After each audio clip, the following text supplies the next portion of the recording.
ciclo 2025-2026.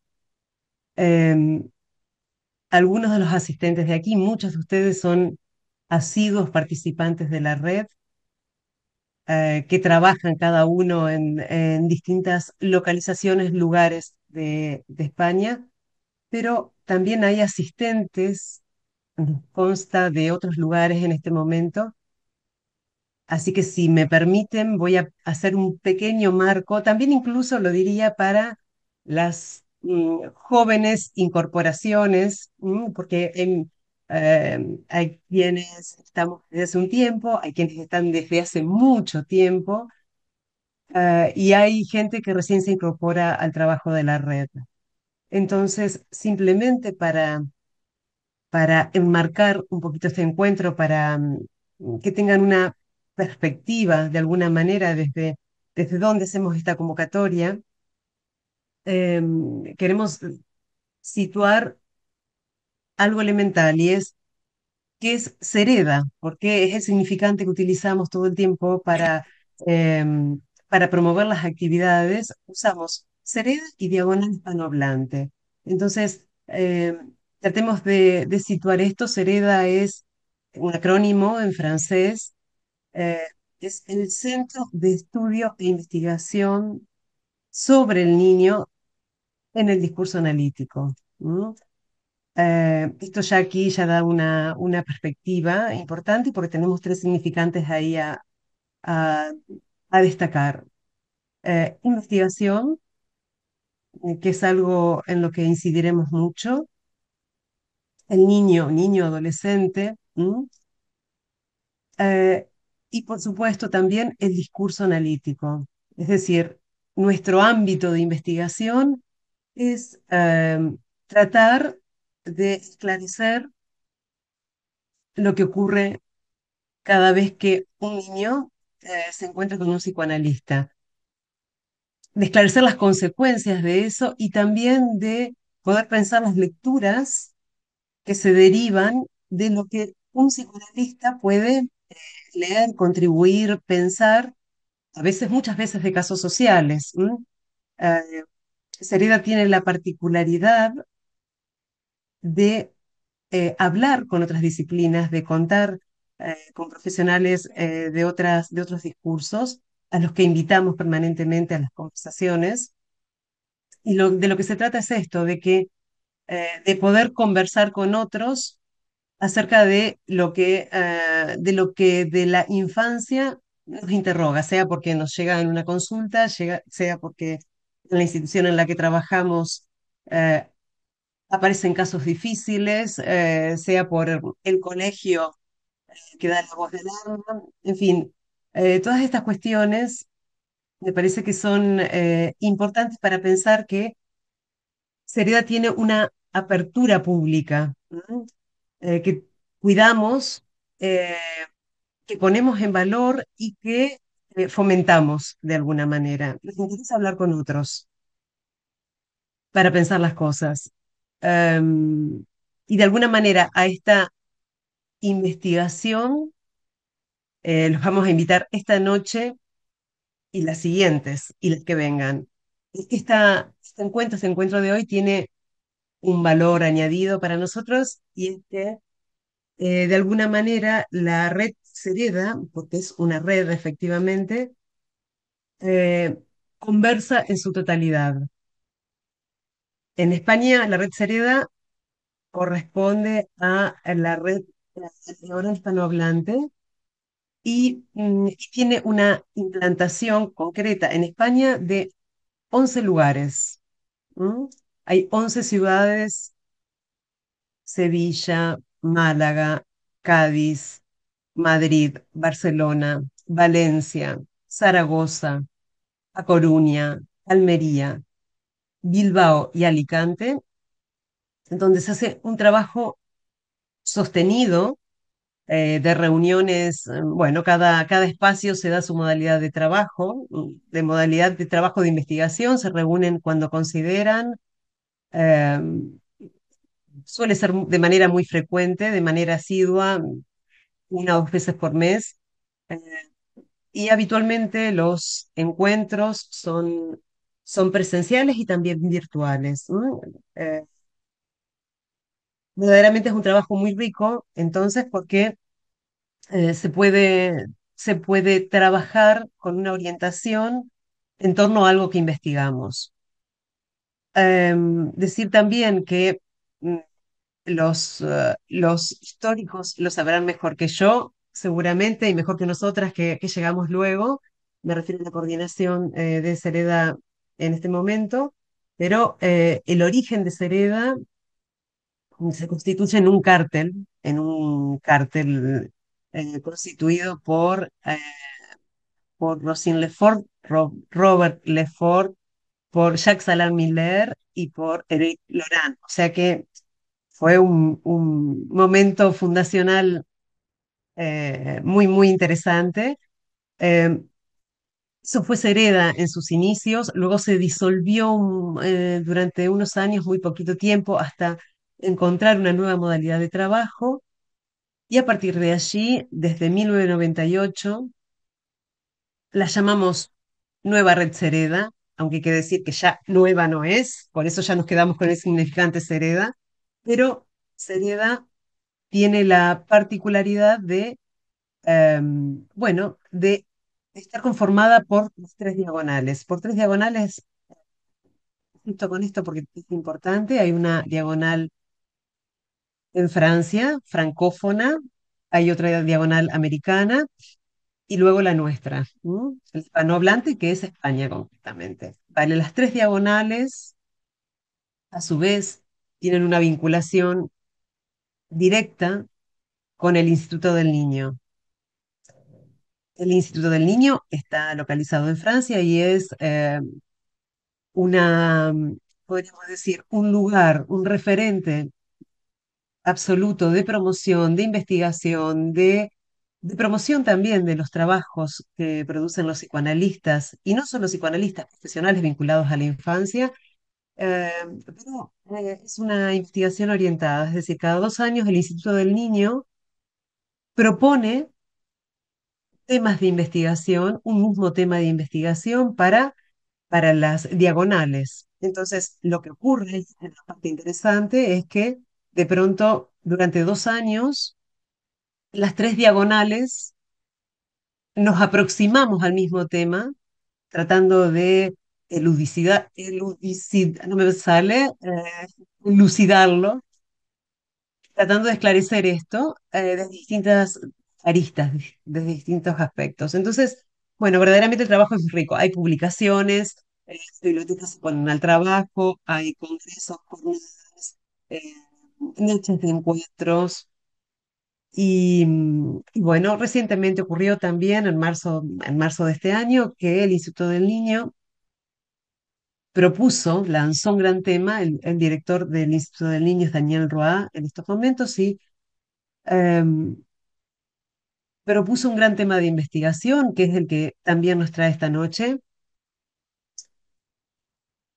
El texto lo podrán encontrar, está en internet, está en nuestra web, está en la web del Instituto del Niño también, en francés, en español. Se titula Los niños y los objetos. Es un tema amplísimo, con el que al que seguramente le vamos a dar muchas vueltas para pensar la clínica fundamentalmente, pero la clínica y no solo la clínica, también la episteme. Em, Dicho esto, de la importancia del Instituto del Niño, pero tenemos un más allá del Instituto del Niño que también me parece importante situar. El Instituto del Niño está en relación directa con el campo freudiano. ¿M?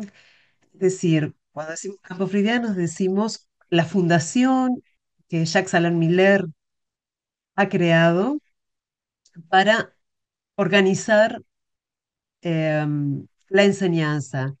No se trata de una formación reglada exactamente, en este caso, como lo digo de esta manera, como las redes heredas no forman parte de las escuelas, exactamente, tampoco de los institutos o de las áreas de formación sistematizada, sino que justamente es un espacio intermedio, pero en mucha vinculación con el campo freudiano. Eh, Tenemos como gusto, voy a decirlo así, eh, leer, investigar y, y tratar de esclarecer cuestiones clínicas con la enseñanza de Jacques Lacan. ¿No?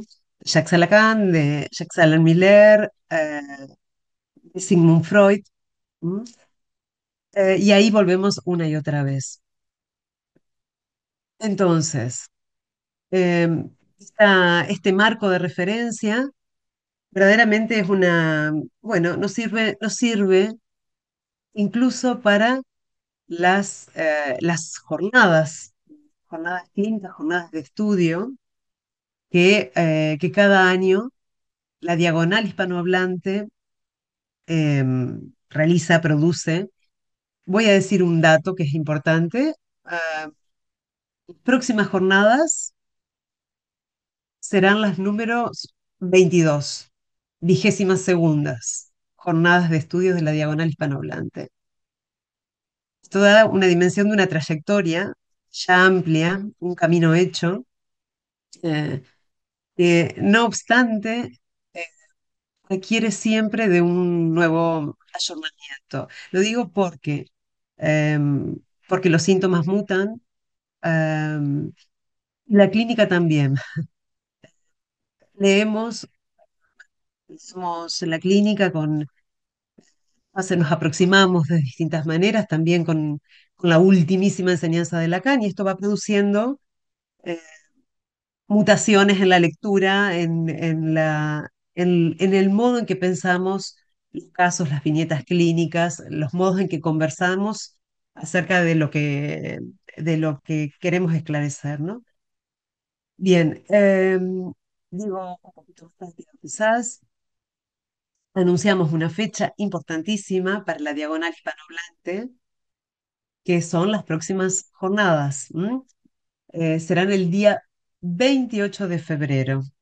eh, para, para las personas participantes de la Diagonal serán presenciales en Barcelona, eh, pero desde afuera del país podrán asistir si lo desean de manera virtual. ¿M? Y si me permiten, tres avisos más y con esto vamos a lo importante de esta noche. Em, el próximo encuentro bajo esta modalidad donde conversemos conjuntamente los distintos espacios de la Diagonal Hispanohablante de Cereda. Será el 28 de noviembre, ¿no? También va a ser un viernes, y vamos a conversar con Valeria Summer Dupont, es una psicoanalista, seguramente la conocen, de París, con la que vamos a tratar de entender concretamente qué es lo que dice un párrafo. Miren, miren cómo, de alguna manera, cómo hay que profundizar e hilar. Hay un párrafo concretamente, que no lo diré ahora cuál es, ya les llegará por correo, que tienen toda su complejidad. Bueno, para tratar de pensar en el texto de orientación que Daniel Roa propuso, qué es qué es lo que está allí contenido, vamos a pensar ese párrafo con viñetas clínicas, ¿m?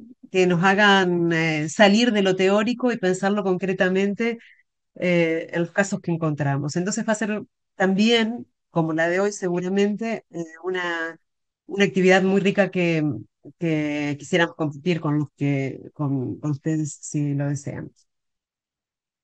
Además, una fecha en marzo, el 27 de marzo, y por otro motivo, podríamos decir que por un interés detectado en la diagonal hispanohablante, por ciertos fenómenos que están ocurriendo en la sociedad española, bueno, ha surgido un interés por investigar, por poder pensar qué está pasando con la insistencia o con algunas cifras preocupantes, podríamos decir, eh, acerca de los suicidios en adolescentes.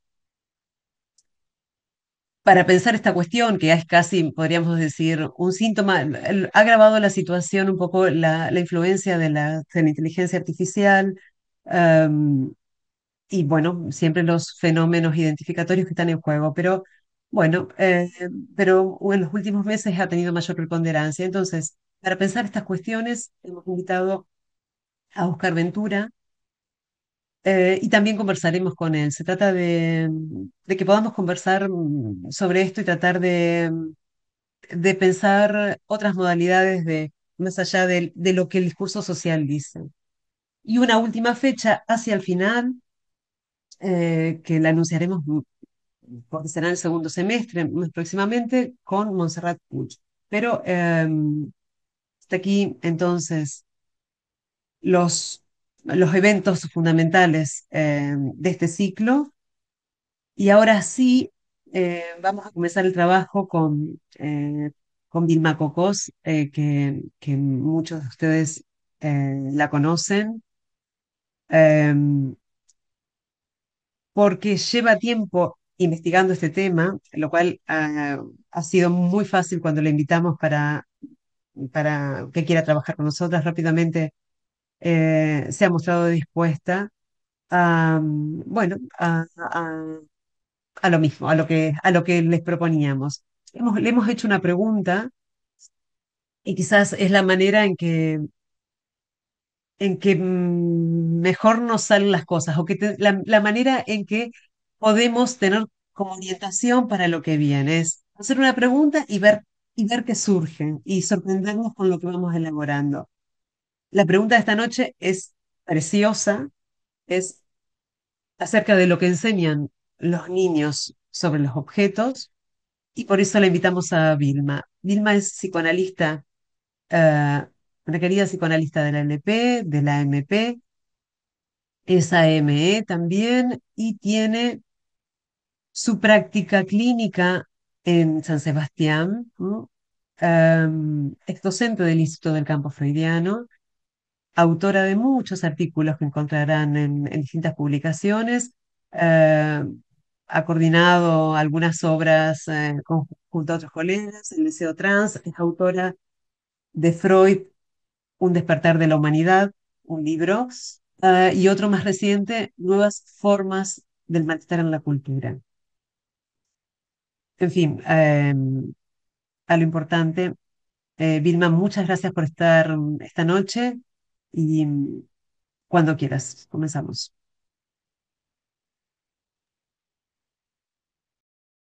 Muchas gracias, Lorena, por esta presentación y a las tres coordinadoras, Iria Rodríguez, Carolina Martini y a ti, Lorena Oberlin, un agradecimiento especial por esta invitación y sobre todo por poner en marcha este espacio tan necesario para estar a la altura de la subjetividad de la época, en concreto en la práctica con niños y adolescentes.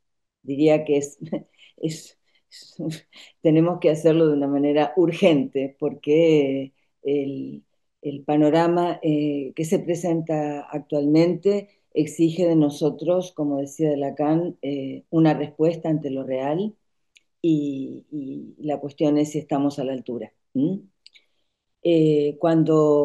Cuando hablamos de la pregunta que nos ocuparía esta noche, inmediatamente pensé en qué nos enseña el caso Juanito de Freud en relación al objeto, pero un poquito más allá y tomando en cuenta lo que decía Lorena, dado que la actividad de la red implica nuestra conversación con otros discursos, eh, he ido a un texto que a mí me gusta muchísimo de Freud, que se llama Múltiple interés del psicoanálisis, y en concreto el apartado, el interés del psicoanálisis para la historia de la civilización, porque en ese texto Freud no dice,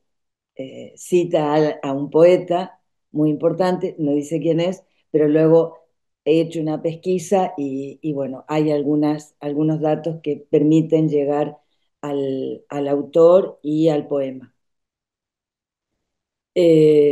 Freud afirma que el psicoanálisis se ha visto obligado a deducir, dice, la vida anímica del adulto de la del niño, dando la razón, dice, a la afirmación de que el niño es el padre del hombre. Esta es la frase de el poema, y les pido a los que manejan la lengua inglesa, la lengua de Shakespeare, que comprueben si es así. Lamentablemente yo no puedo hacerlo. Si el poema pertenece el título a un poema que se llama El arco iris de William Wordsworth,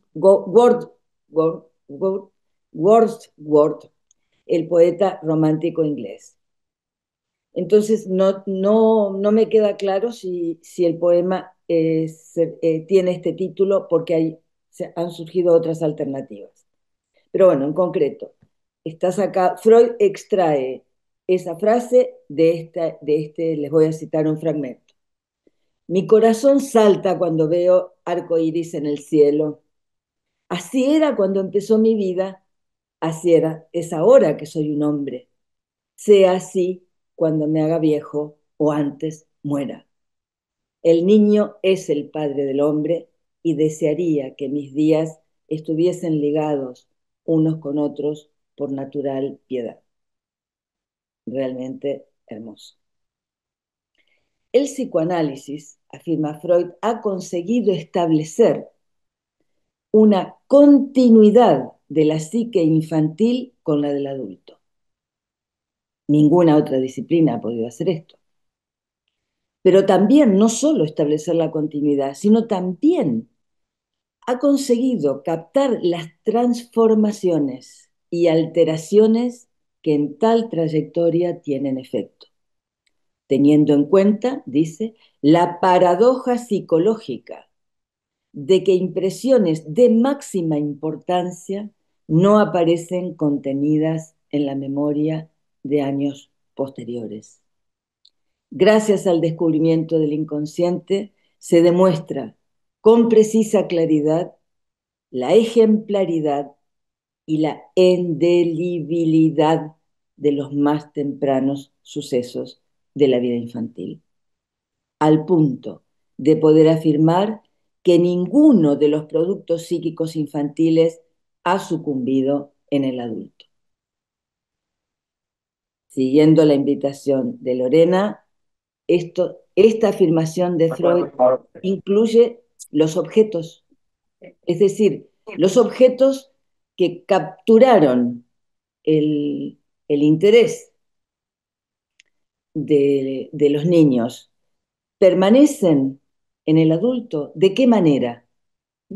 ¿Qué tipo de presencia tiene lo que Freud llamaba el factor infantil en la constitución de los síntomas, tanto en el tránsito de la pubertad y la adolescencia como en la vida adulta?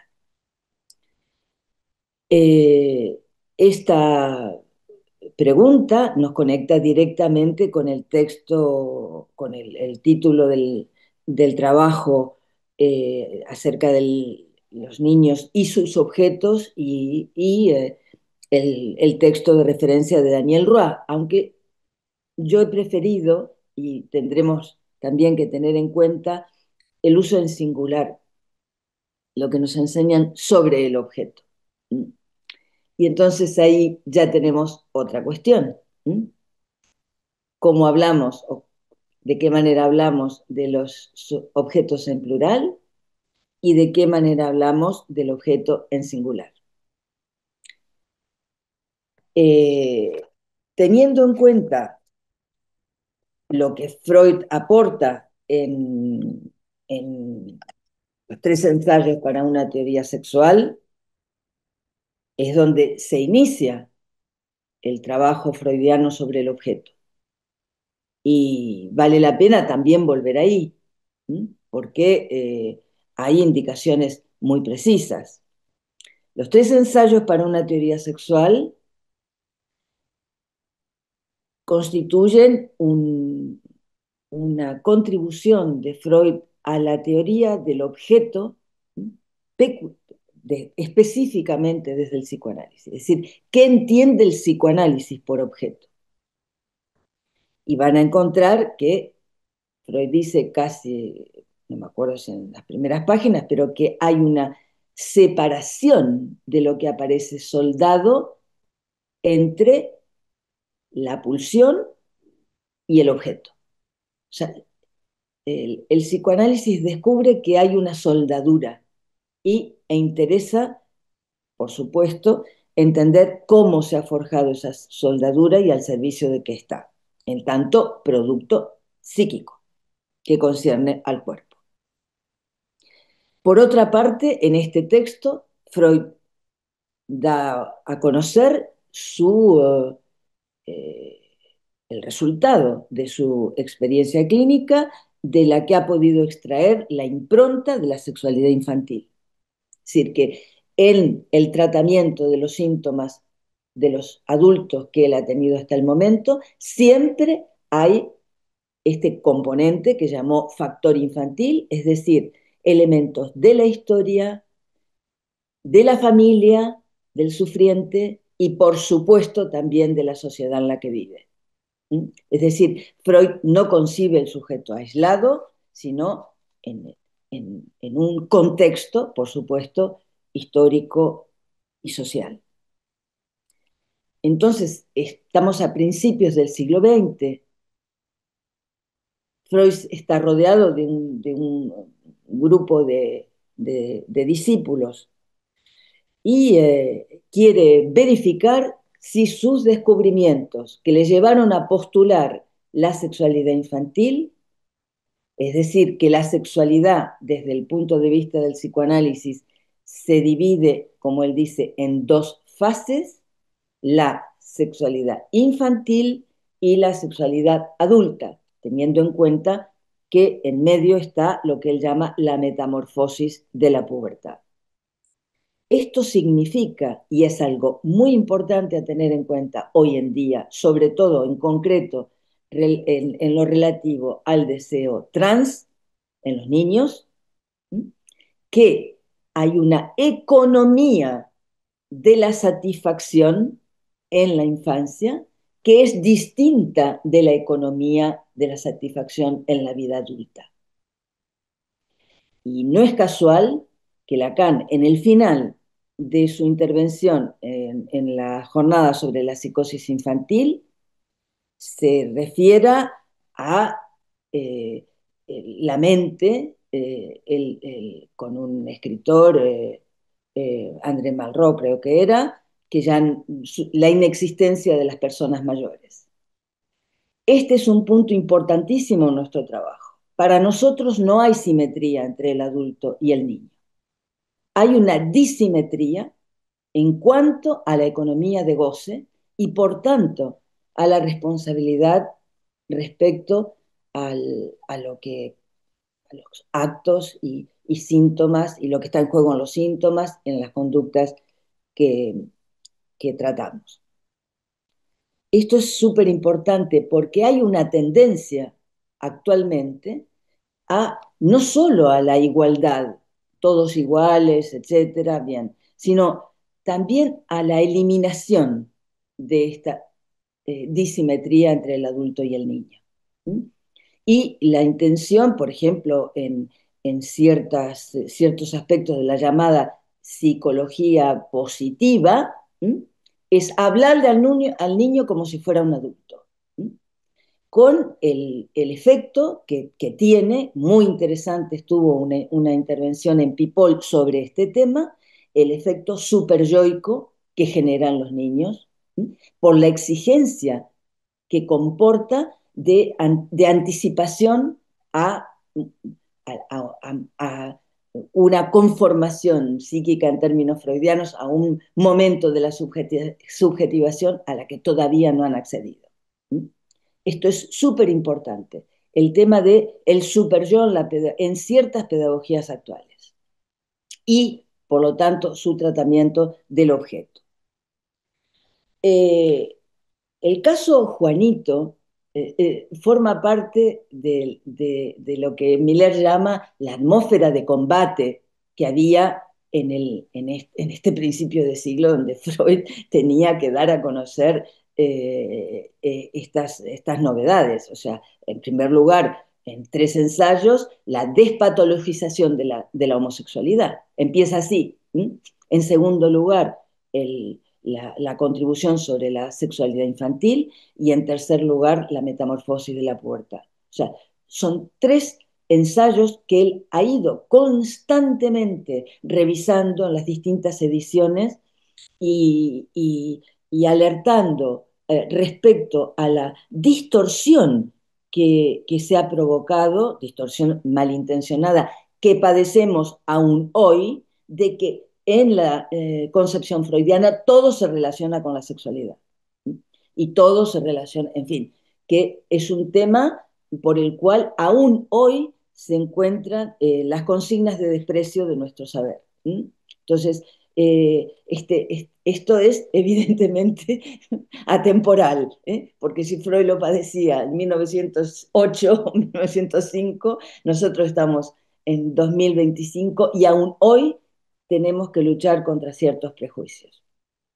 Ciertos prejuicios que Miller resuelve de una manera muy clara, diciendo, en el discurso analítico, a los niños los tratamos no solamente como seres de goce, sino también como seres de saber. Es decir, nos colocamos en la posición de aprender de su saber, de qué es lo que tienen para contar de su experiencia infantil. Es así como Lacan nombra la infancia, la experiencia de la infancia, no el estadio ni el desarrollo, no, no, no. Lo nombra experiencia de la infancia.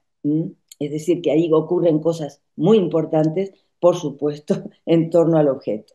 Entonces, uno de los alumnos de Freud, de las reuniones de los miércoles, musicólogo, Max Graf, tenía un hijo pequeño y se ofreció, porque Freud decía, esto que yo he elaborado como hipótesis de mi clínica, ¿qué verificación podemos obtener en la experiencia de los niños, en la vivencia real de los niños? Entonces le empezaron a enviar distintos informes sobre lo que veían en la vida de los niños y aquello que alumbraba el psicoanálisis, y este hombre, Max Graf, le aporta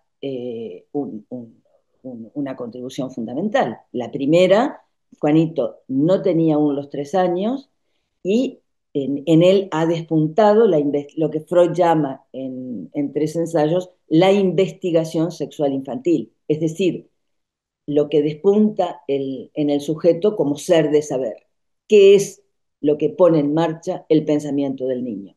Y Freud dice, no es la representación de las cosas. Lo que pone en marcha el pensamiento del niño es una urgencia existencial. Resolver qué hago aquí y qué soy para el otro. Entonces, el padre de Juanito se pone a tomar notas de este intercambio. Él y la mujer, que había sido paciente de Freud, habían decidido crear a Juanito en una educación pues tolerante, libertad, en respeto y demás. Entonces, Juanito, sin ningún problema, se pone a comentar con su padre los resultados de su investigación sexual infantil, con su padre y con su madre, y las respuestas que va recogiendo serán fundamentales para lo que viene después. O sea, primero hay un informe de del diálogo con el niño, en tanto ser de saber y en tanto ser de goce, porque Juanito se preocupa por la cosita de hacer pipí y también obtiene ahí una satisfacción. Y entonces se encuentra que al preguntar, por ejemplo, si todos tienen una cosita de hacer pipí, etcétera, un Vivimajeur, como es el término en alemán, se encuentra con sorpresas. Pero Freud apunta algo fundamental, o sea, el descubrimiento temprano que él hace de que la cosita de hacer pipí se encuentra en los seres animados, ¿sí?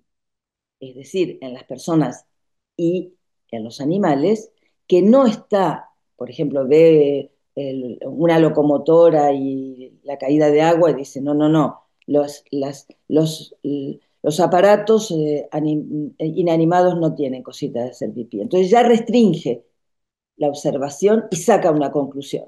¿Sí?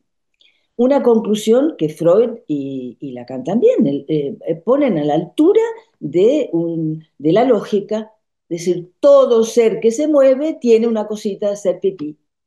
Y la cuestión será cómo accede Juanito a la negación de ese universal, al no todo, que es clave en el recorrido de su cura. Bueno, eh, una, una, una pequeña indicación cuando le pregunta a su madre si tiene una cosita de hacer pipí, ella le responde, sí, claro, y dice, ¿por qué? No, porque como eres grande pensaba que la tenías grande como un caballo. Ustedes saben que el caballo va a ser un significante fundamental, el significante del objeto fóbico. Entonces, que aparezca en, en este elemento que podemos considerar de la langue, es decir, de la lengua de Juanito, fue escogiendo ciertos significantes que se vinculan a su cuerpo y que esto es el punto esencial de la última enseñanza de Lacan que citaba Lorena, es decir, cómo se reúnen y se anudan los significantes con el cuerpo. Esto es un lío. Y Lacan va a hacer en distintos momentos de su enseñanza observaciones. Por supuesto, la máxima lectura está en el seminario 4, pero en la última, en su última enseñanza, en concreto en el seminario Lennon du Père, Lennon du Père, que se equivocó con los, los nombres del padre y los desengañados se engañan, los no desengañados se engañan. En este seminario vuelve sobre Juanito y dice, y se refiere a que la importancia del anudamiento de A3, que él no destacó como tal ni subrayó en el seminario 4, pero que ahí sí, y que concierne al movimiento y al cuerpo. O sea, y en la famosa conferencia de Ginebra, cita a Juanito, corrige a Freud, dice, Juanito nos muestra que el goce del niño no es autoerótico. Juanito nos muestra que hay algo del goce que es hetero, es decir, que algo se pone en movimiento en su cuerpo y la búsqueda es, ¿qué es esto? ¿Cómo nombrarlo? ¿Cómo incluirlo en un orden simbólico? No es nada evidente. Bueno, para tratar, para captar el problema o lo que nos aporta, lo que nos enseña el seminario 4 les recuerdo, o sea, es Miller, somos tan afortunados de tener a Miller que nos hace un auténtico mapa para orientarnos en lo que él denomina las transmutaciones del objeto. Las transmutaciones del objeto que en Lacan dan lugar a lo que él llama una doctrina del objeto A. Es decir, que el objeto A es una consecuencia de un recorrido que por supuesto concierne en mucho al valor del objeto en la infancia, qué tipo de objetos se ponen en juego y en el momento en que se organiza la relación con el mundo, y va a decir que, en primer lugar, eh, Lacan habla de la relación de estructuración del mundo a partir de los objetos imaginarios, es decir, narcisistas, y que la imagen, por lo tanto, está en ese movimiento de organización del mundo, la imagen del cuerpo. En un segundo momento, y justamente a partir de Juanito dará una vuelta en la concepción del objeto, que también está presente en el Fordá, citado por cierto por Daniel Roa también, es decir, en el momento en que el niño juega con el carretel a la vez que emite los dos fonemas Fordá en su la langue, ese momento Freud lo considera un paso, la primera conquista cultural. Es decir, que es el momento en que el niño se incluye en lo simbólico con un objeto, con el carretel. O sea, que el carretel forma parte de esta conexión entre la langue y el cuerpo. Y Miller apunta a una cosa importante, que el hecho de esa conquista cultural, que Freud habla del dominio del niño sobre una situación que vivía de forma pasiva. ¿Cuál es el dominio? El dominio es que en lo simbólico las cosas, los objetos, los significantes permanecen y permiten, por lo tanto, asentarse, tener un lugar y poder situarse. No es nada evidente.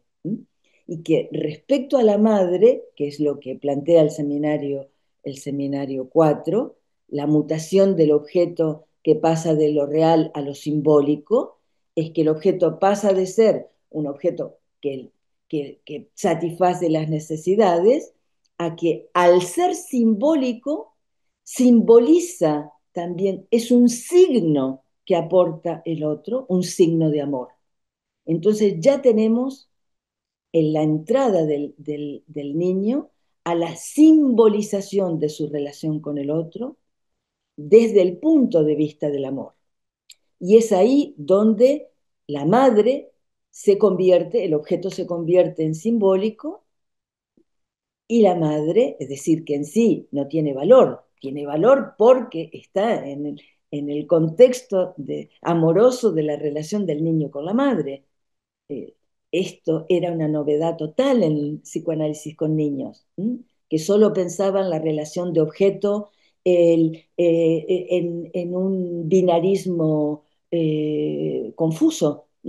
Y el objeto, según el estadio evolutivo, y etcétera. El objeto parcial que luego permite un objeto total. No, Freud no habla de eso.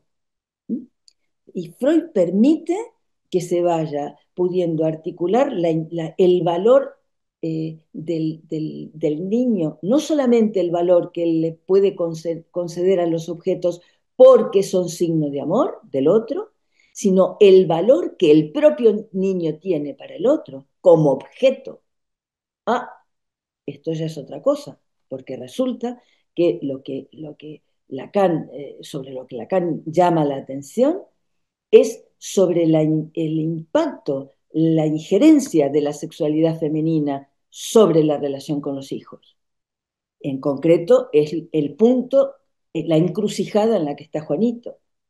¿Qué va a hacer en esta situación en la que, por un lado, está en el espejismo satisfactorio, imaginario con la madre, en todo ese juego de señuelos y de satisfacción de ambos, y por otro lado, qué va a hacer con su cuerpo y con lo que caracteriza a su cuerpo, que es su cosita de hacer pipí? Cuando la madre le ha dicho, va, eso es una porquería, es miserable. Es decir, ¿cómo conjugar el ser, el ser del niño? ¿Qué soy para ti? Que es la pregunta esencial. ¿Qué soy para ti? ¿Puedes perderme? ¿Qué valor tengo en tu deseo? Respecto al deseo de la madre, que es en el orden del tener, no del ser. este anudamiento entre ser y tener en este punto en la relación de la madre con el niño y la intervención de un elemento simbólico que Lacan ubicará como el falo, entendiendo que el falo en el psicoanálisis tiene diversas significaciones.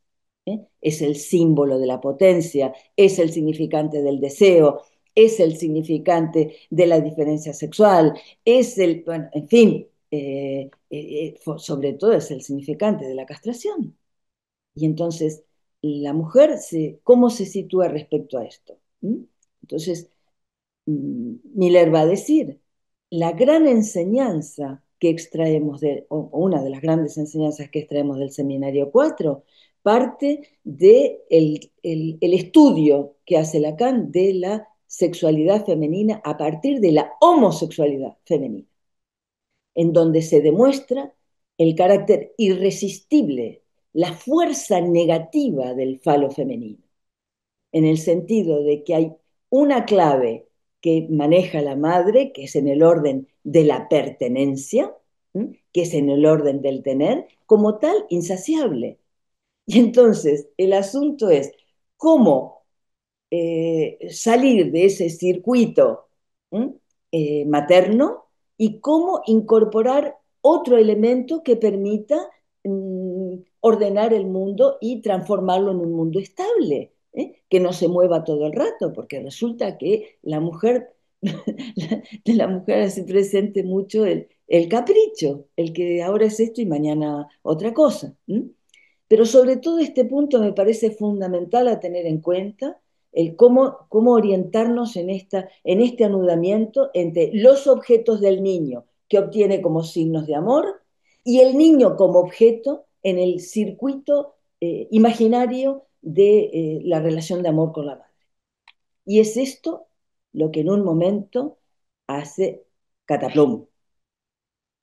Y porque aparece algo inesperado, que es el nacimiento de una hermana. Entonces ahí se pone en juego la cuestión del padre, es decir, qué función tiene el padre en todo esto, algo que evidentemente Juanito no accede a responder, de ahí su angustia, y será con el significante caballo, con el que el niño inicia una salida del circuito materno para resolver la angustia que se transforma en miedo, y ahora el mundo se ordena en torno al miedo. O sea, él era un niño estupendo, despierto, feliz, inteligente, y de pronto se convierte en un niño con una incapacidad importante, sobre todo de salir a la calle. Ese ese significante, el del objeto, del caballo, que Lacan va a decir significante multiuso, representa al padre, lo representa a él, representa a la madre, bueno, en fin, tiene una serie de conexiones precisamente porque es un significante y entonces se enlaza con otros significantes y va produciendo distintas significaciones, en las cuales se pone en juego la permutación de los lugares y lo que dice en esa lógica de permutaciones, se va ampliando la concepción del mundo, incorporando también no solo lo que el caballo permite, sino a qué tipo de satisfacciones es convocado, porque Juanito tenía claramente una relación muy satisfactoria con su hace pipí y era bastante exhibicionista en la relación con sus compañeras y compañeros. Y hay un tema que me encanta y que lo apunto solamente, que una de las primeras cuestiones relativas a la constitución de un objeto para él, un objeto de goce para él se fabrica un baño secreto.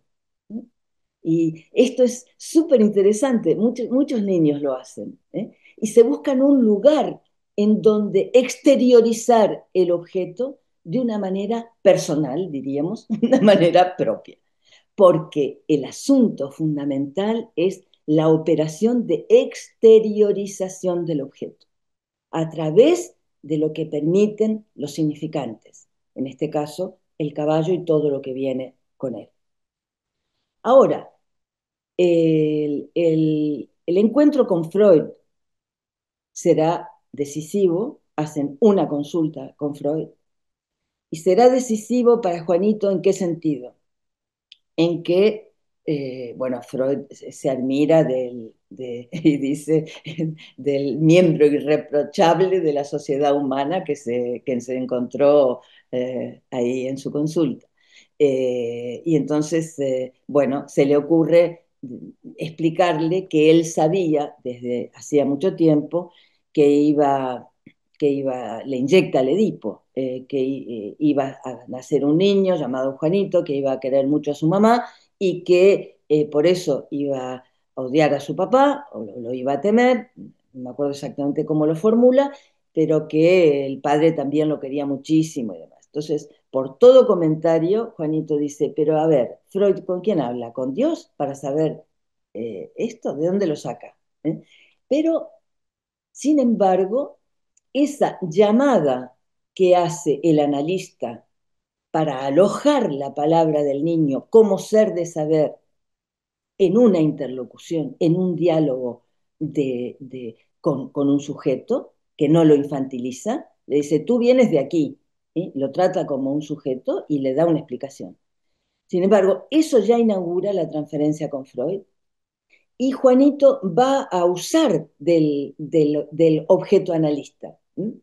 Cada vez que se encuentra con que el padre se despista, porque el padre, la verdad, que como analista deja mucho que desear, intenta cumplir con las orientaciones freudianas, pero está demasiado implicado en su neurosis como para poder estar a la altura.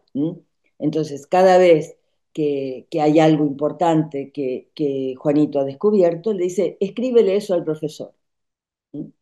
¿Y esto qué te parece si lo preguntamos al profesor? Es decir, si leemos el caso desde la perspectiva de la transferencia, vemos que el objeto analista se hace presente de una manera muy clara en el caso y a eso aspiramos, como decía Lorena. O sea, de qué modo entramos en el diálogo analítico con el niño, con la niña, de qué modo nos introducimos en su circuito simbólico para poder ayudarle a encontrar la solución.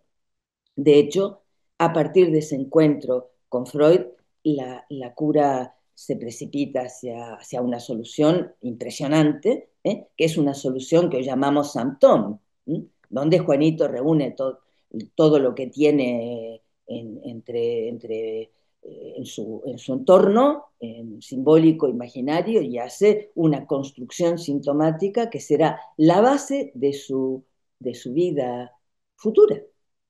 Porque hay dos cosas muy importantes.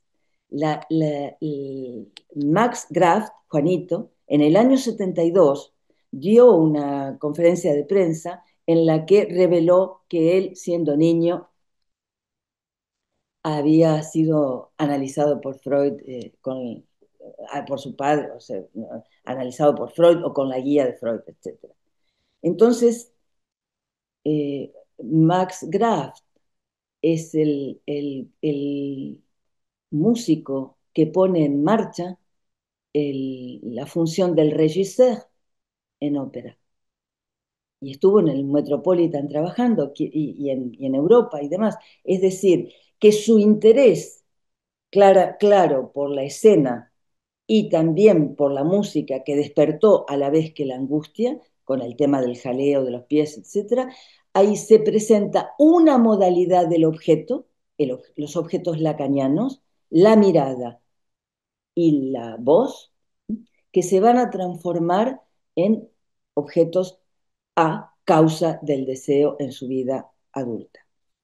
Entonces, tenemos una enorme responsabilidad en el modo en que intervenimos para colaborar con lo que Lacan llama el exit, el exit del circuito materno, cómo hacemos para, evidentemente, si el padre no cumple su función, que es muy habitual, sobre todo en esta época, qué tipo de recursos se ponen en marcha, la pluralización de los nombres del padre, para que ayudemos al analizante a encontrar la salida que le conviene. En primer lugar, voy a citar dos viñetas clínicas muy breves porque ya se me acaba el tiempo. Eh, Simplemente decir que una lectura, una relectura con esta orientación de él y los objetos del caso Juanito, y a la vez una apuesta a la altura de la época de la cuestión del objeto, que si quieren lo podemos comentar un poco después, es decir, que hoy la cuestión del objeto en el estadio que estamos atravesando de la civilización es algo enorme, no es poca cosa lo que está sucediendo con los objetos, no solo los objetos de los que se ocupa el psicoanálisis, sino la digitalización del mundo, etc. Bueno, ahí tenemos mucho que decir. Pero les decía, les quería comentar dos viñetas clínicas que me parece que ilustran Ah, muy bien la perdón, dificultad de los niños que como Juanito no encuentran la salida sintomática para resolver la cuestión de su ser, porque se trata de eso. Están tan empantanados en la cuestión del tener, por ejemplo, también los niños son sobre todo los, el interés máximo del discurso capitalista y de la moda y demás está en este momento en los niños. Si quieren, luego hacemos algún comentario sobre esto, pero son verdaderamente los consumidores máximos de objetos en la actualidad. Y también, por supuesto, de consumidores de pantalla.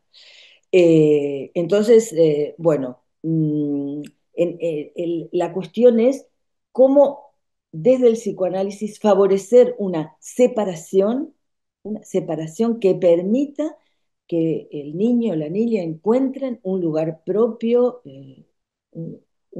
una orientación para su deseo singular, como seres de saber y también como seres de goce, porque hay una relación, un anudamiento. Entonces, les cuento, los padres de Jesús me consultaron por los terrores nocturnos que padecía, a tal punto angustiosos que luego de haber ensayado varias estrategias, optaron, esto pasa mucho también, rendidos por permitirle dormir en la cama parental.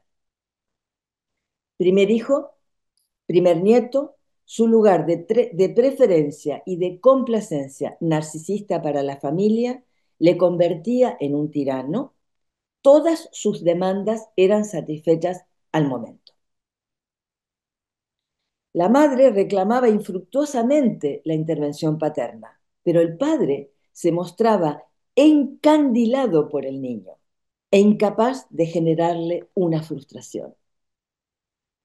La escuela no despertaba en el niño ningún interés y se quejaba de tener que acudir cada día.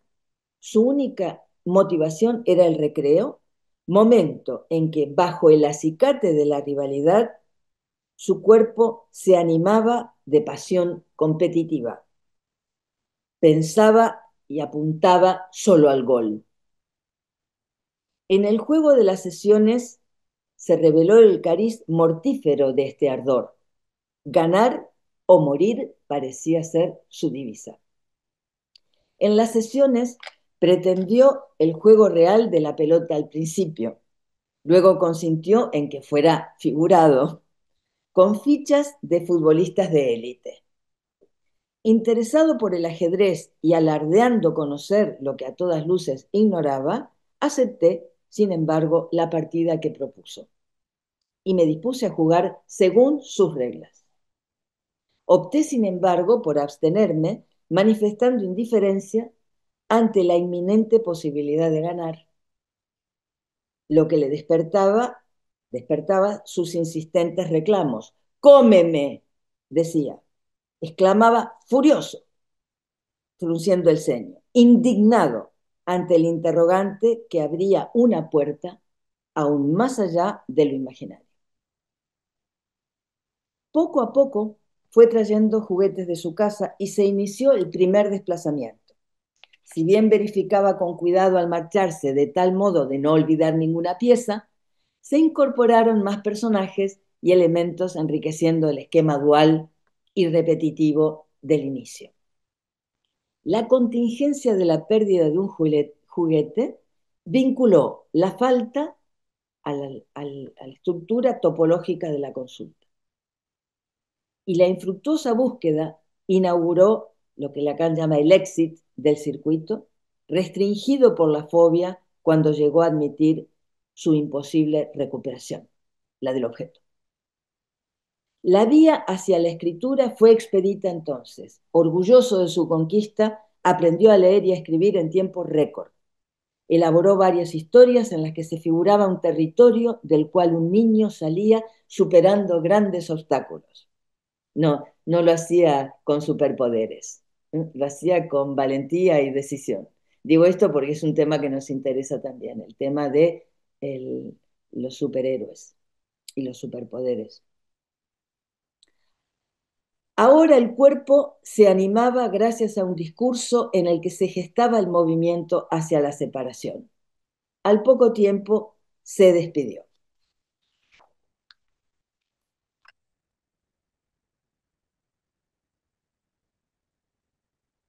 Y la otra viñeta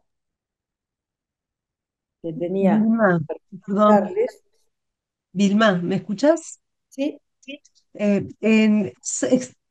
Bueno, esta es fabulosa porque ilustra muy bien, es un recorte muy preciso lo que pasa a partir de la extracción del objeto. No Sí. sé eh, si conversamos o si verdaderamente, si tal vez no es muy extensa, si consideras. O Eh, interrumpimos aquí, porque bueno, son como quieran, preguntas, ¿vale? entonces quizás podamos abrir la conversación.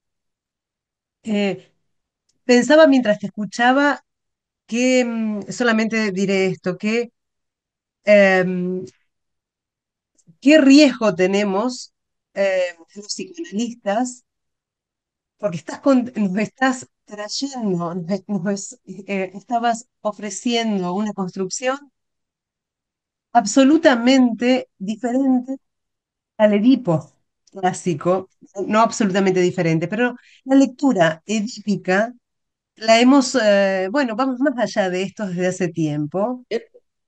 Eh, Sin embargo, es decir, alguien podría decir, bueno, estamos en el orden simbólico otra vez. No, lo que vienes a decir es algo muy preciso, cómo a partir de la extracción, de la negativización, podríamos decir, del goce, se produce ni más ni menos que un chiquito pueda entrar en el orden del deseo, que no es poca cosa. Entonces, estos elementos que son fundamentales y que tenga que construir una fobia para poder sustraerse del otro, ¿m?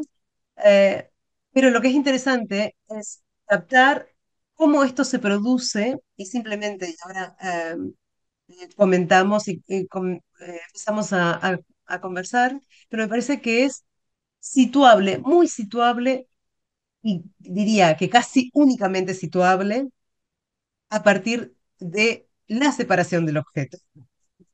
O si no, hay que hacer otra cosa. Si no, se pueden hacer cosas, pero son otras, de otro orden, ¿no? Em, entonces, algunos participantes de la diagonal participantes jóvenes querían hacerte unas preguntas. Los hemos invitado. Adelante, no los veo en pantalla. Iván Navarro, que tiene una pregunta muy relacionada a este punto que comentabas. Hola, ¿se me escucha bien? Sí, te Sí. escuchamos. Hola. Nada, Vilma, muchas gracias por la conversación, por el texto que has expuesto. Creo que es muy clarificador para los tiempos actuales y sobre todo con lo que comentaba también Lorena, ¿no? Esta cuestión de la negativización del objeto que creo que es un, un punto a destacar, ¿no? En la actualidad.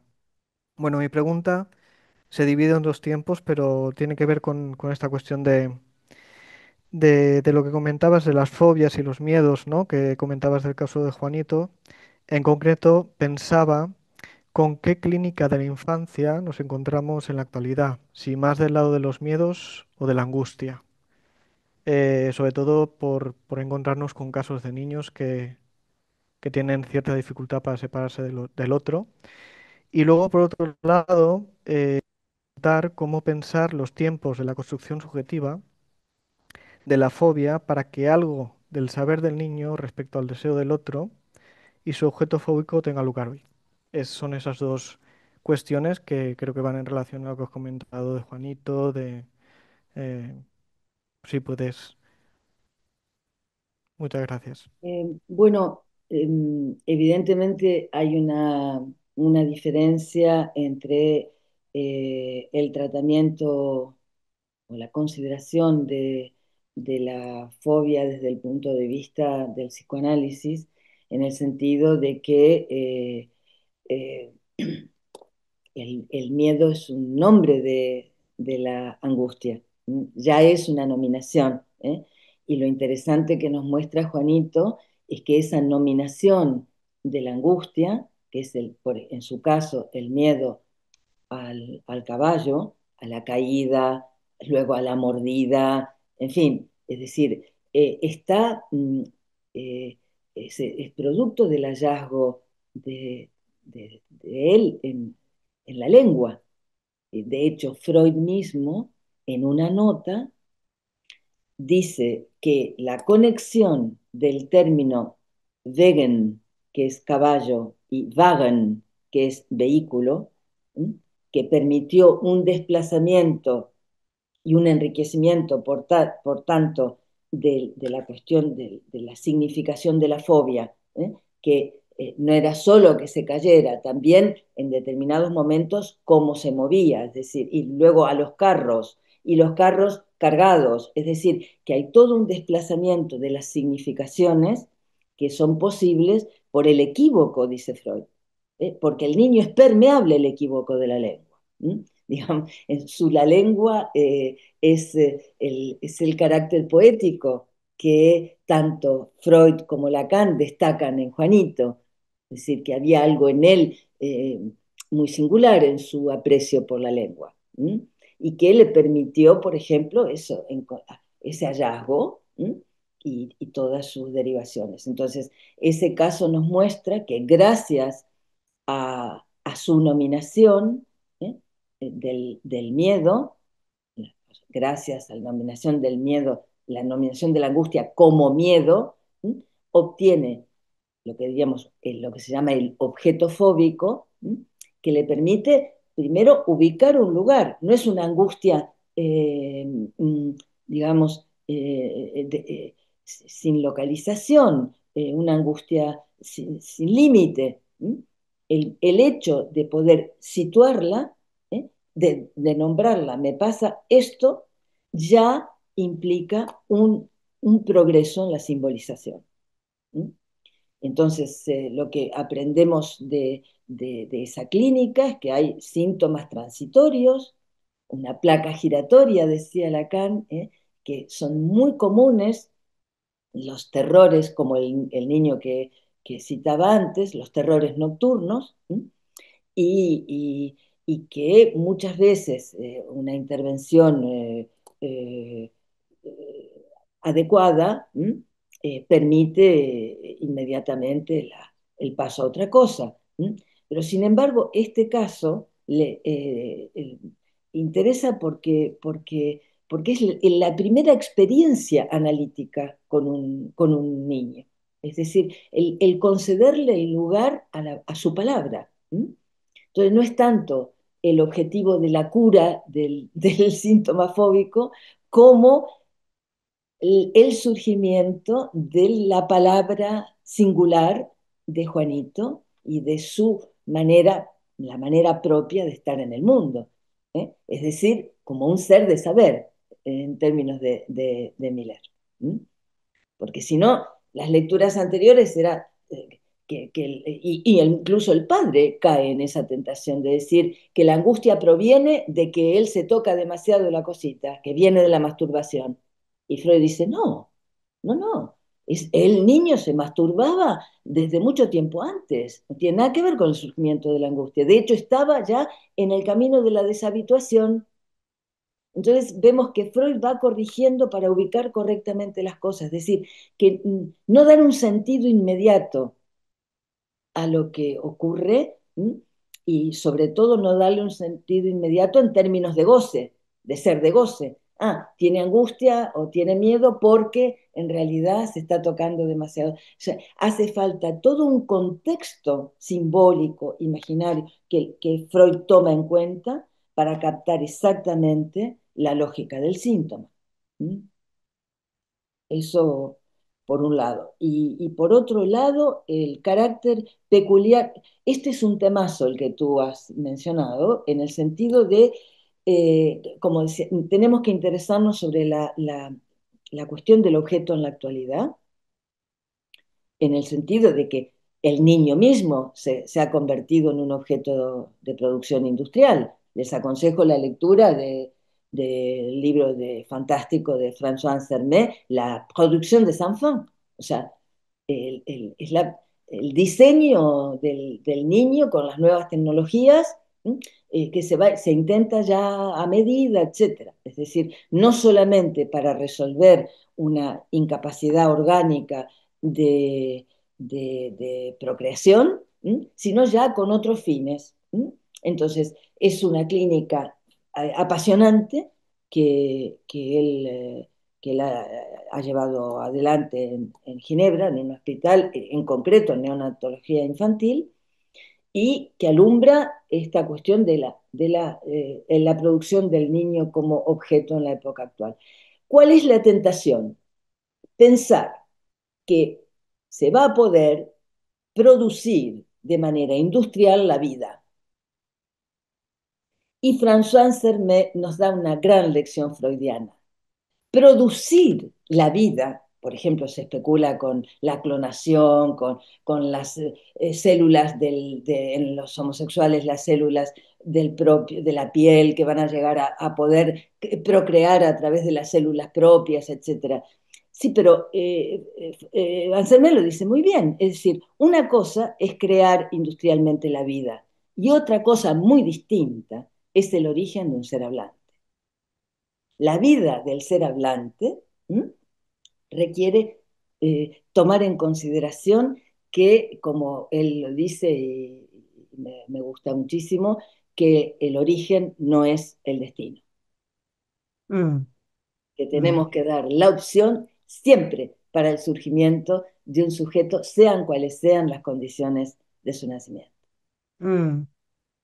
Es interesantísimo porque la tentación, esta es una de las tentaciones de la época, pero pensaba también que otra tentación ah, hacia la que nos deslizamos socialmente todo el tiempo es pensar que los objetos, sean los que sean, por ejemplo, los objetos tecnológicos, son ajenos a los niños. Es decir, que no establecen una relación de intimidad, que no les pertenecen, sino que son exteriores.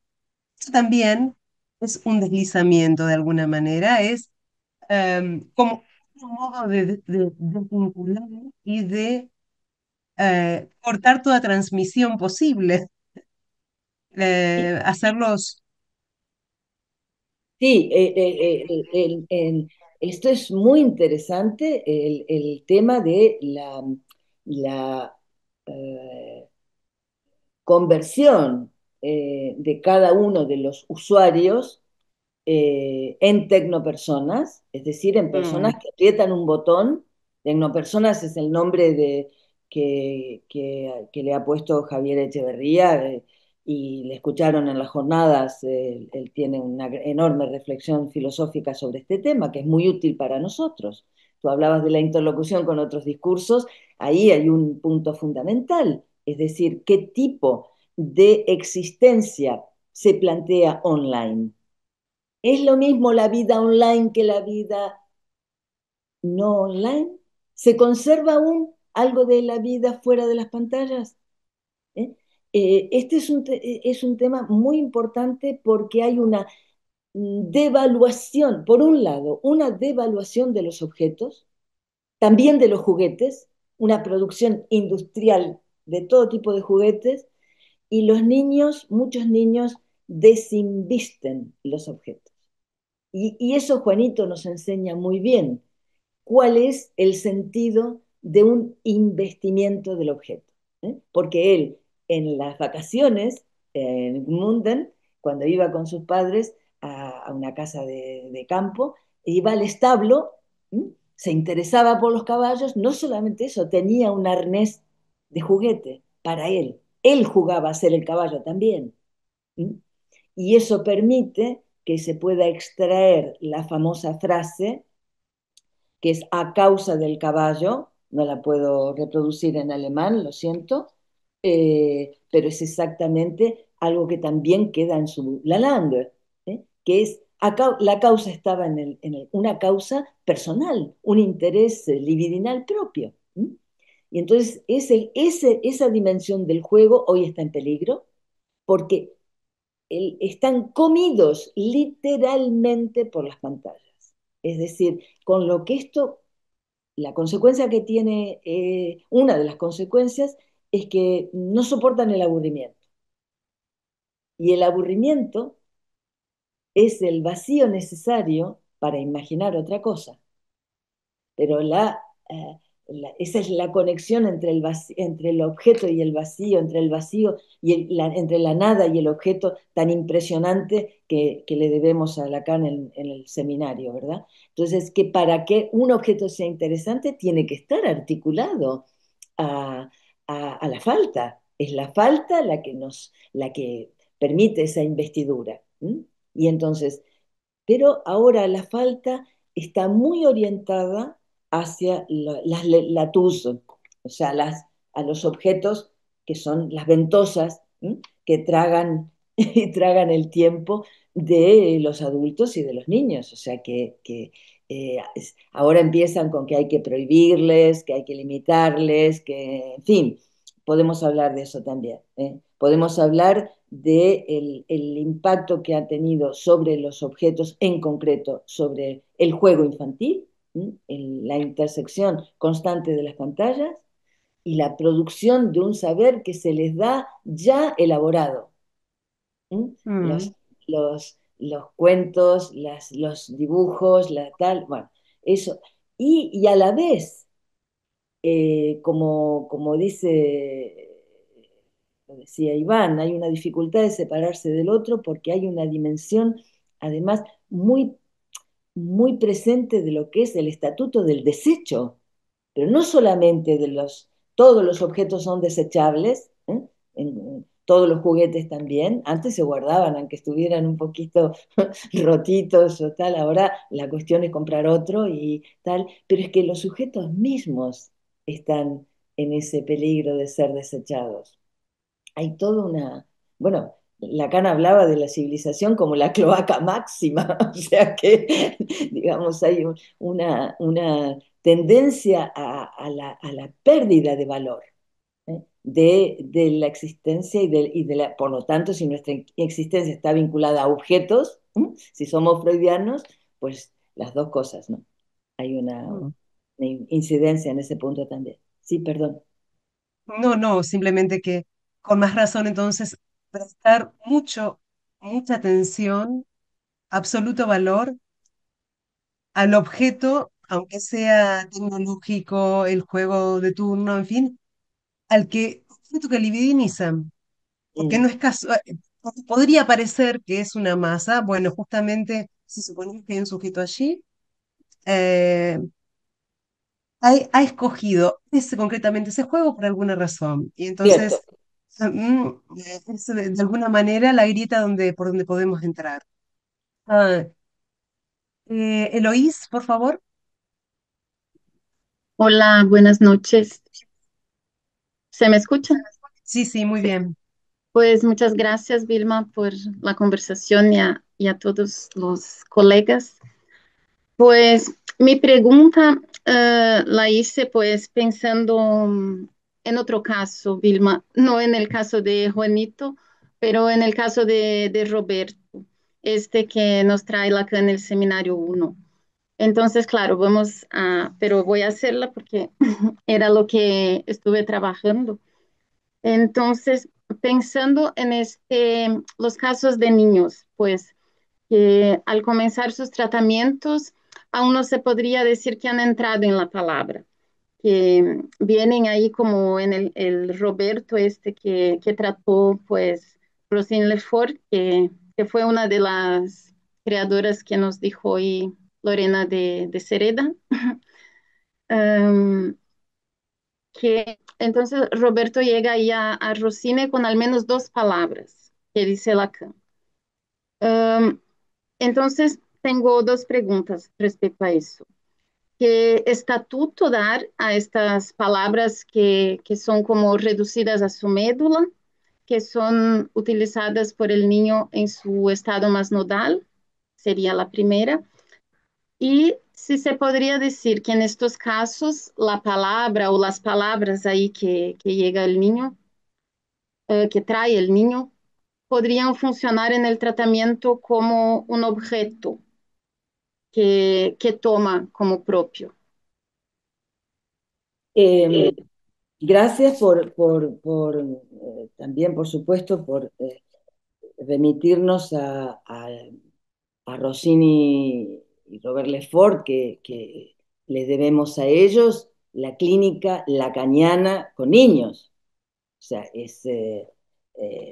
ellos inauguraron otra manera de trabajar con los niños, porque Rossini se analizaba con Lacan y bueno, tomó muy buena cuenta de lo que era la experiencia de la palabra. Entonces, es muy complejo el tema que Lacan plantea respecto, en concreto, a la cura del niño lobo lobo. O sea, tiene un montón de aristas y una lógica impecable. Simplemente tomo la afirmación de Lacan de que es el nódulo de la palabra, y que el lobo viene es el elemento fundamental que hay que tener en cuenta. Y es lo que hace Rossini, tomarlo como un S1, es decir, un significante del sujeto propio. Y recomiendo en este libro que se llama Porvenir del autismo, que fueron unas jornadas en homenaje a Rossini y Robert Lefort, tienen una lectura impactante de Eric Laurent sobre este punto, porque dice que lo que Lacan llama el nódulo de la palabra es el superyo. Lacan mismo apunta a que la médula de la palabra es el superyo, es como si dijéramos que en eso está contenido el tienes que hablar. Si eres un ser hablante, tienes que hablar. El superyo que conlleva la experiencia del ser hablante. Pero además, es interesantísima la lectura que hace Eric, pero simplemente voy a apuntar dos cosas. O sea, tú te preguntas si es un objeto. Mira, no, el lobo no es ni un objeto ni un sujeto, es un significante absoluto, sin cadena.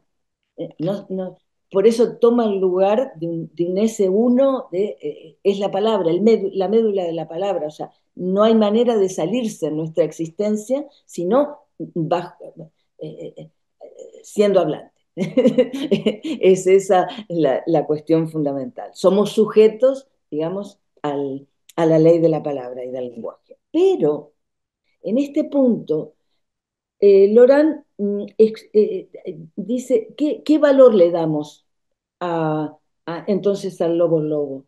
Y dice, hay dos teorías sobre la nominación. Una, que es la de Quine, consiste en reducir la nominación a una designación. Tal cosa, por ejemplo, Gabagay, el conejo. Eh, el otro enfoque de la nominación es el que el sujeto es quien nombra, no Mm, designa, nombra. Se bautiza mediante su propia jaculación, porque ustedes saben que un momento emocionante de la cura es cuando él se bautiza. El lobo es la oposición entre el lobo y el conejo. El lobo como palabra no está articulado al intercambio. Y es la primera versión de lo que es un nombre de algo que concierne a su cuerpo. Hará falta la intervención de Rosine, la excelente y delicada intervención de Rosine, para que se añada la otra palabra, señora. Es decir, que dos significantes ya permiten un primer ordenamiento del mundo de este niño absolutamente enloquecido, desesperado, porque no solamente él nombraba el mal con el lobo lobo, es que él mismo producía un susto en los demás, es decir, él encarnaba también el lobo. Es decir, en este punto, sujeto, objeto, esa discriminación no, no, no nos permite atrapar en la función de nominación, que es muy distinto de designar. Le tengo miedo al lobo. No, no, no. Nombrar ya es un trabajo activo del sujeto en la palabra.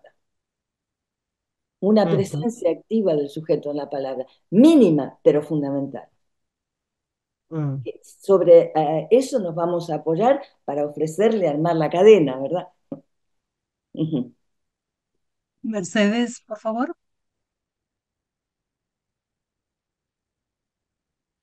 ¿Se me escucha? Sí. Sí, quería preguntar sobre cómo puede un sujeto dejar de ser objeto del otro y al mismo tiempo convertirse en objeto de deseo. Mm, Bueno, eso es una cuestión que concierne mucho a la sexualidad femenina, ¿verdad? ¿Mm? No es que a la mujer le haga mucha gracia convertirse en objeto de deseo, más bien hace el semblante. Pero bueno, ahí nos encontramos una cuestión fundamental a trabajar, es decir, la diferencia entre objeto como posesión y en el caso de la relación con el niño, y el objeto causa de deseo, o objeto o semblante de objeto en el deseo. Es decir, la diversificación, por eso hay una doctrina del objeto en Lacan, que no se puede resumir fácilmente. Les di unas pinceladas, pero en el recorrido, como dice Jacqueline Miller, recorrido de 10 años, vemos que Lacan va construyendo pieza a pieza esa doctrina del objeto. Y menos mal que nosotros tenemos, como digo, ese mapa para orientarnos.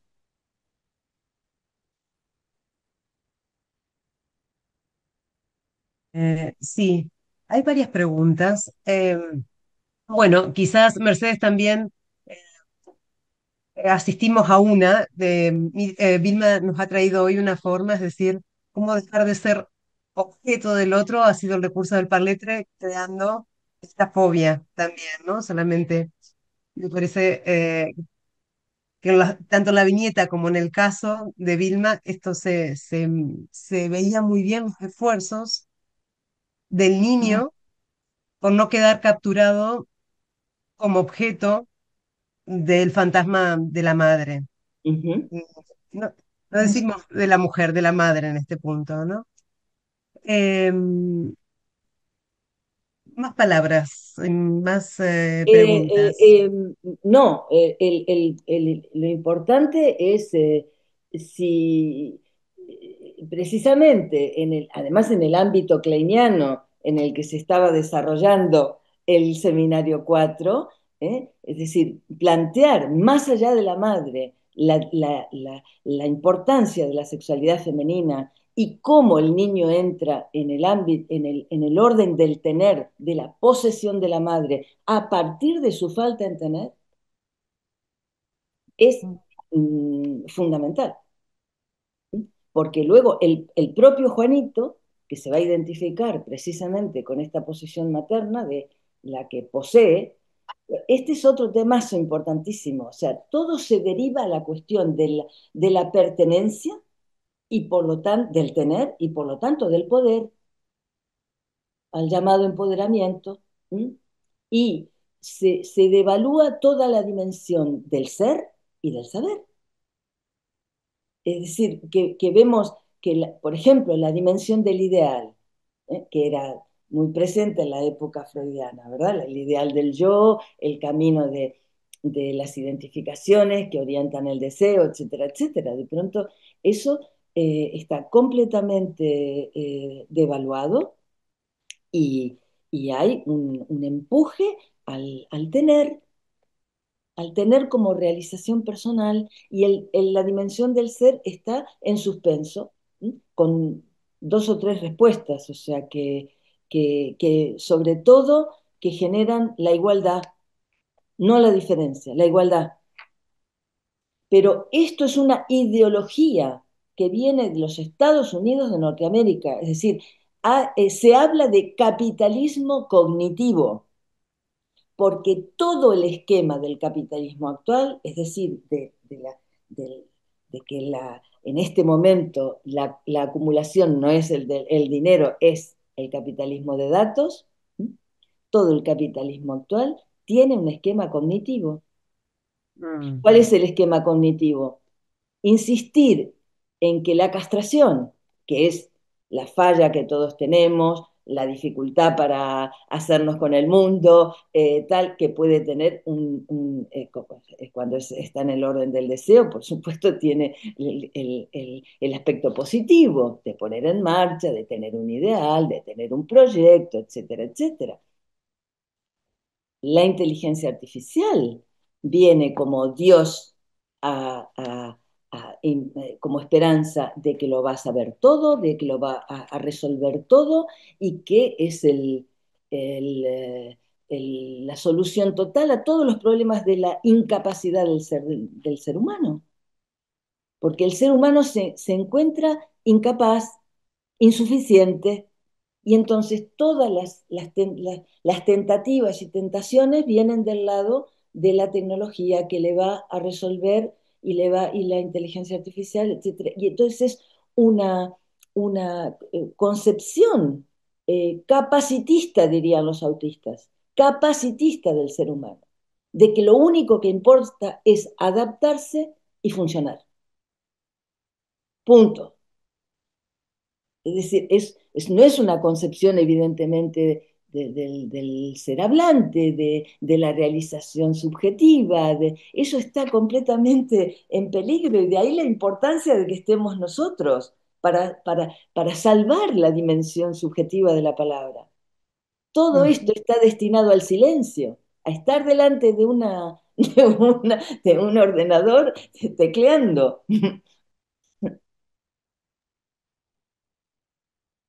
Mariam,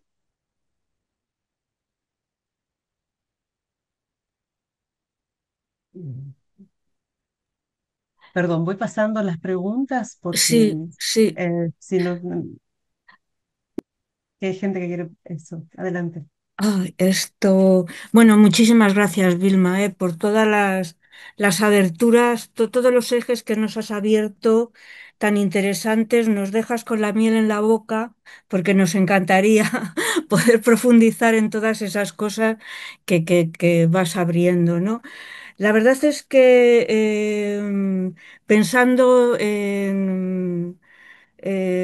las preguntas que voy a formular son preguntas sencillas, pero que me parecían que podrían ser interesantes porque la diagonal se abre a muchos profesionales y a veces hay conceptualizaciones nuestras que se necesitan abordar un poquito más y desmenuzarlas, ¿no? Entonces, por ejemplo, una de las preguntas que quería hacerte era sobre qué ocurre cuando, bueno, que si podrías hablar un poco de qué ocurre cuando un niño no puede externalizar el objeto, el impacto que tiene para la construcción de su cuerpo y de la realidad. Bueno, esa era una de las preguntas, ¿no?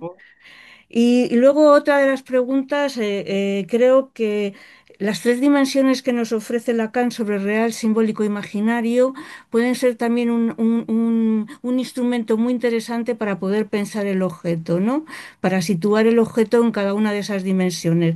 No sé, quería que también si pudieras darnos Sí, tus bueno, sugerencias. evidentemente, si, o sea, el seminario 4 que es la lectura lacaniana del caso Juanito, eh, y con como digo, el mapa que nos da Jacques Miller en el seminario Donk, en el seminario Extimité, es decir, cómo se trata efectivamente, cómo los distintos registros permiten localizar distintas funciones del objeto también.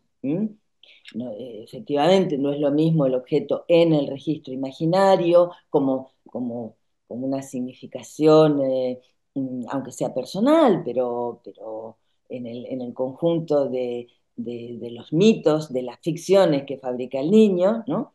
Que está evidentemente armado sobre el carácter simbólico, no podrían existir imágenes puras, ¿no? Sino los significantes en los que se apoya para construir esos objetos imaginarios, para darles un sentido en su particular construcción. Pero lo interesante, lo más importante me parece, es la cuestión del objeto en lo real.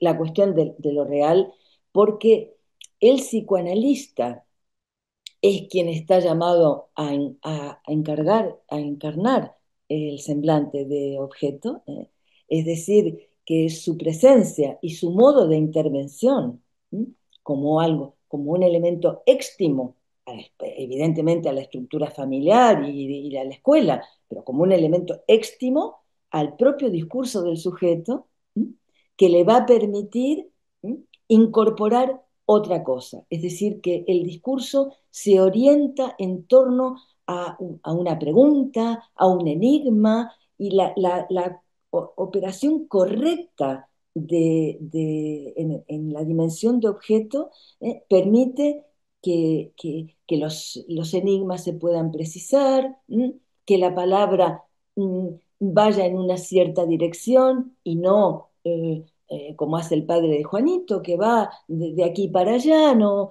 se ve. Y Freud dice, a partir de un determinado momento, Juanita se analiza solo.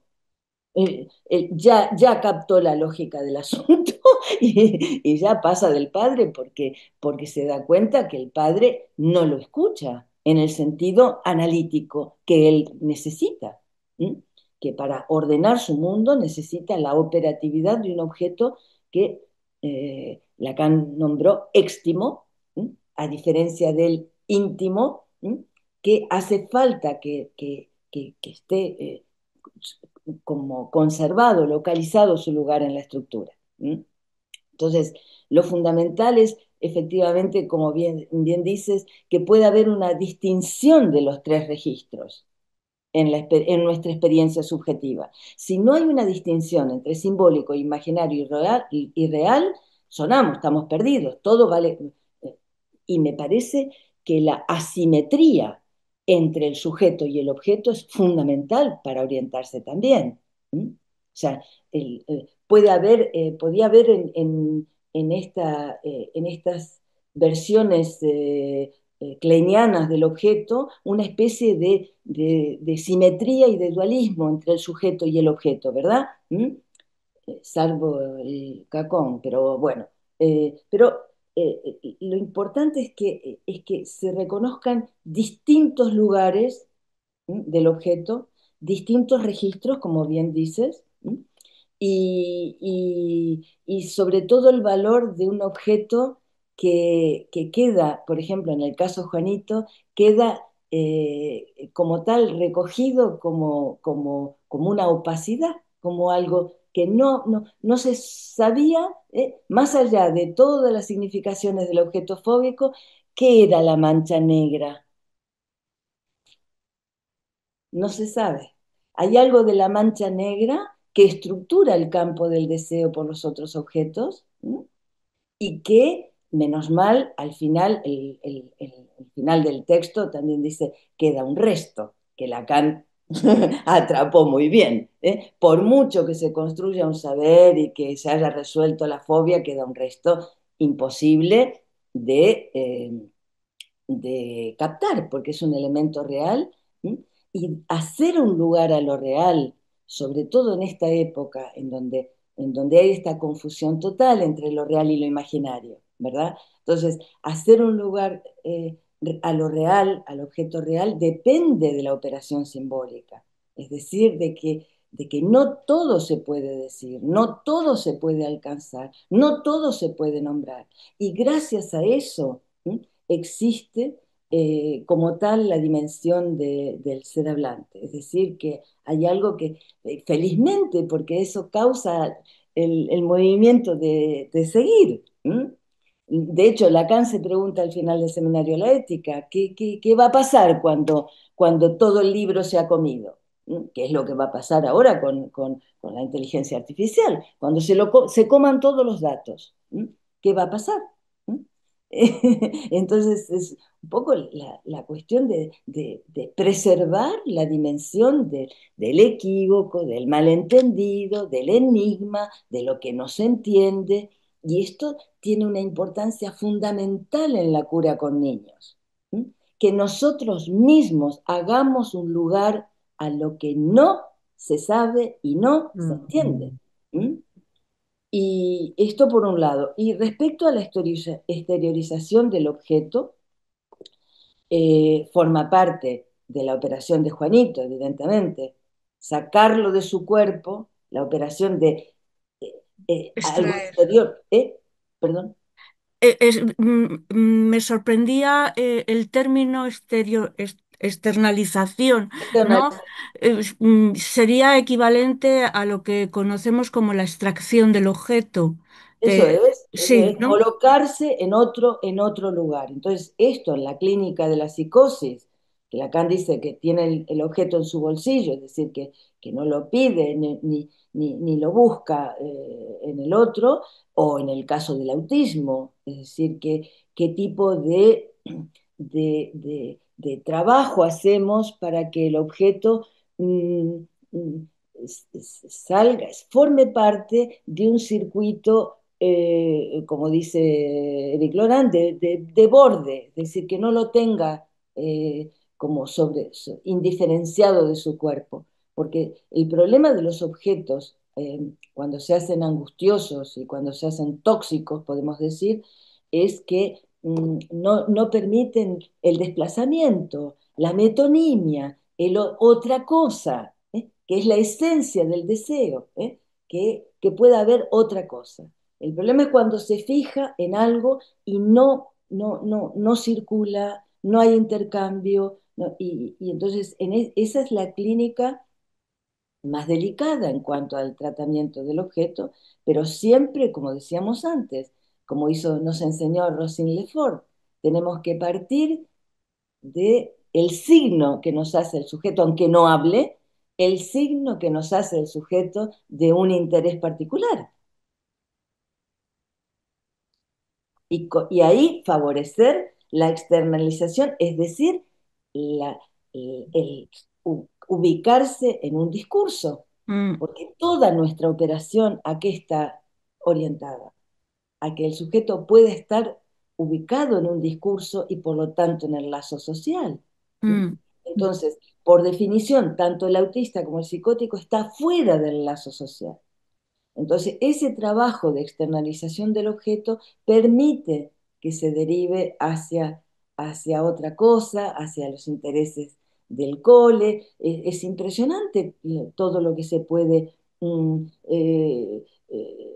trabajar en colaboración entre los analistas, los profesores, los educadores, los padres, este trabajo de red que es fundamental en nuestra época, teniendo claro que entre todos tenemos que trabajar en pos de esa externalización y de es trabajar en función del sujeto, de hacerle un lugar al sujeto, si el objeto está en otra parte, no lo tiene encima.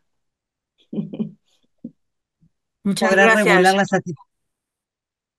podrá regular la satisfacción también, Eso que no es ni más no ni es poca menos. cosa, ¿cierto? Vilma, bueno, quizás vamos a ir deteniéndonos. Por ahora estamos en las 10 de la noche. Em, Queremos agradecerte enormemente la generosidad con la que respondes, con la que conversas con nosotros. Em, y agradecer también a los asistentes, a las Ay, qué personas bonito. que han intervenido preguntando. Em, Realmente salimos de aquí con más preguntas y con puntos de investigar verdaderamente. Eh, Simplemente muchas gracias. Nos vemos el día 28 de noviembre con Valeria Summer. Em, de mi parte nada más que gracias de nuevo a Vilma. Gracias a ustedes y ánimos porque tenemos mucho por hacer. Eso es, seguimos trabajando. Sí. Hasta luego, buenas noches. Buenas noches.